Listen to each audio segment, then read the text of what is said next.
Hello and welcome back to my book channel. My name is Lauren from Lady Lauren Explorer, and today I'm going to be talking about a book that has been hyped for me on Book Talk, Bookstagram, Goodreads by LJ Shin, and it's my cover-to-cover edition of The Kiss Thief. This is an arranged marriage, mafia-esque romance.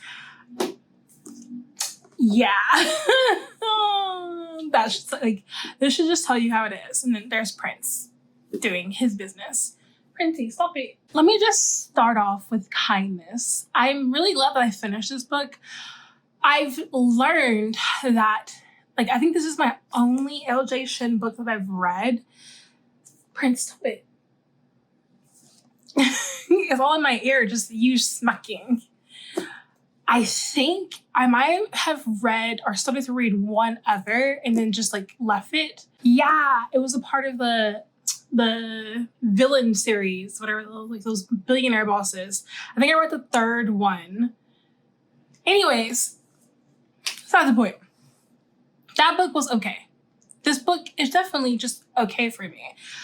This is about our heroine. She is the daughter of a mafia kingpin in their city, I think of Chicago.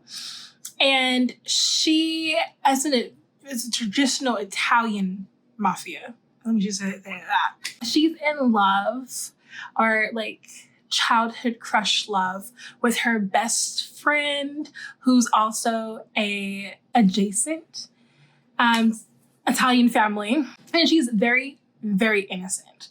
When I say innocent, I mean she's very naive. She's very sheltered in her life. So she went to an all-girls college, an all-girls school. She has hobbies of violin and I think piano. I think it's piano though, not violin. That should just tell you another thing. I read this book the beginning of October, or it's the end of September, and I'm not really remembering. It wasn't that significant to me. But our hero, he is the senator or the governor. I think he's a senator, and he's gonna be running for president. That's not the point. He knows what's going on in his city, and he's trying to put a stop to it. He's not as corrupt as her father, but he's still enough of corruption of, he knows how to get things going, but he's on the side of the law. This is named Kiss Thief because she goes into a very traditional, tradition. Tradition, yeah. She goes into a tradition where the previous kingpin wife, or of their family, writes 3 notes to the new kingpin wife in their family. And those notes basically just tell you who your significant other is. So the first note she took out was that her significant other, one decided by fate and destiny, would kiss her that night. I don't even know how to go about this. She then proceeds to tell the rival of her crush, a guy who she does not know, who she feels does not like her, that this is A, a tradition,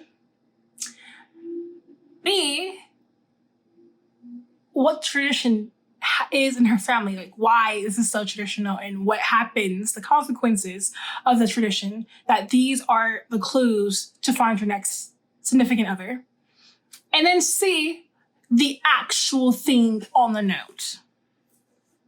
And what happens to be on the note? Yes, I will be giving a kiss by my one true love. Yeah. So she tries to find her crush, and lo and behold, she does not find him. Or she does. She tries to make it happen. And since it's a masquerade ball, she gets kissed by not her crush, by the guy she told all of her traditions to. And so the consequence of her action is her parents say that she has to marry him since that is tradition. There's other things going on, like why the actual marriage goes on, because it's between her father and her husband, so to say. But I just can't. There is cheating in here, which I was like, oh, cool. Like they're already engaged, and because again, she's innocent. She's very pure. She's only kissed. So he decides that he's just going to like get revenge on her for like quote unquote like trying to get with her crush, which mind you, she was. He shows her that him and the girl he's about to go have sex with are about to go have sex. So she sees him, he sees her, and he smirks. And they both know what's about to go down. And it does go down. It's not like he like faked it out. Like he then goes into his point of view and he talks about how trash it was. Like how she was faking and how he was just getting his rocks off. And I was just like, then why go through with it? Like, if you're gonna go through with it, like just go through with it with a person that can actually like help you feel it better, I guess. I don't know. It was just so like, that was cool, but it was just like an engagement and she doesn't really like him at this point in time. So technically like it's cheating, but it's like, it doesn't hit hard. I don't know what else to say that's like good for me. I don't know what the hype is about this book. I don't know why people like this book. For me, it just wasn't there. And what was going on in their dynamic for like them showing us how they want to be together didn't fit right. It's like she was learning how to like him and then he does something like this like way crazy and very overreacting and then essays her. And she's a big girl. So she's like, yeah, you know what? Just go ahead and get out the way. And when he finds out that like what he thought happened and that how she wasn't about to go give herself up to her crush and how he then took her innocence away, he feels then bad. But that's like literally almost halfway into the book when that happens. And then we have a whole period where like they get married. And it's just like, like I was just so done by the second attempt on his life. Like I was just like, I can't read this anymore, but I was almost done with the book. So I might as well just finish it. Yeah, I learned my lesson of that one. I'm just going to start DNFing books if I don't like them, even if I'm almost finished with it, and just give my thoughts on like what I've read and tell you that I didn't finish it. Because I went into a slump after that book. But then I read Hamarita by Scarlett Drake, and that took me out. And then I finally finished another book, which I'll probably do the review on it tomorrow. I just need, just tomorrow. Or maybe, yeah, tomorrow. But yeah, so that's how I feel about this book. I gave it a 2 or a 3. I think I gave it a 2.75 maybe, or a 3. It's one of those two, so I have to go on my Goodreads. But you can go on my Goodreads and read it. That's all I can say. I don't want this to be as negative as it was in my head when I did this. So yeah.